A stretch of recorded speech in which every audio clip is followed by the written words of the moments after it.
Video کو دیکھنے کے لیے۔ آج میں آپ کے سامنے لاہور میں اکبر چوک ٹاؤن شپ میں ہونے والا ایک افسوسناک واقعہ جو ہے رپورٹ کر رہا ہوں، جو سر عام سڑکوں پر ایک شخص نے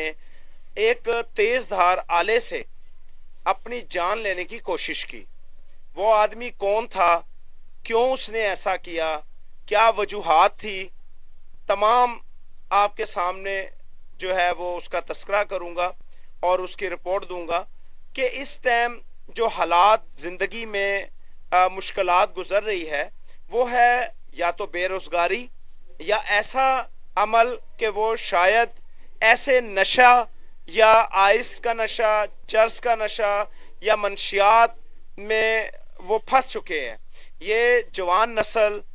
جو سر عام آپ اس ویڈیو کے اندر دیکھیں، ایک جوان شخص ہے اور لاہور